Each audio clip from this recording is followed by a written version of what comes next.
खालापूर तालुक्यात अवैध धंदे चांगलेच फोफावलेत। धक्कादायक बाब म्हणजे येथील स्थानिक तरुणच तरुणाईला ड्रग्सच्या काळ्या दुनियेत ढकलत असल्याचं वास्तव पुन्हा एकदा समोर आलंय। खालापूर पोलिसांनी ड्रग्ज रॅकेटचा पर्दाफाश करत मोठी कामगिरी बजावली आहे।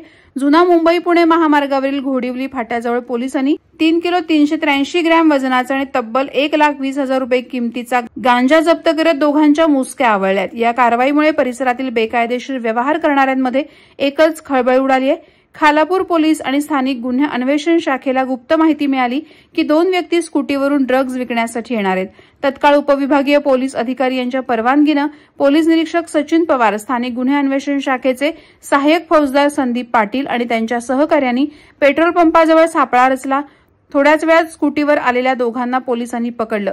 विवेक विश्वनाथ गायकवाड वय 25 वर्ष राहणार शेडवली खालापूर आणि सुदर्शन वसंत सावंत वय 32 राहणार यशवंतनगर खोपोली अशी आरोपींची नावे असून त्यांच्या ताब्यातून गांजा आणि 2 स्कूटी असा मुद्देमाल जप्त करण्यात आला।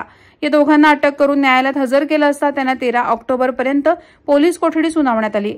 यासोबत त्यांनी हा माल कोठून आणला आणि इतर साथीदार कोण आहेत याचा तपास सुरू आहे। खालापूर पोलिसांनी यापूर्वीही अशा धडक कारवाई केल्यात, त्यामुळे आता माफियांचे धाबे दणाणले आहेत। वादळवारा लाईव्हसाठी अर्जुन कदम, चौक। नवी मुंबई व रायगड जिल्ह्यातील ताज्या बातम्या आणि घडामोडींसाठी सबस्क्राइब करा वादळवारा लाईव्ह चॅनल आणि दाबा बेल आयकॉन।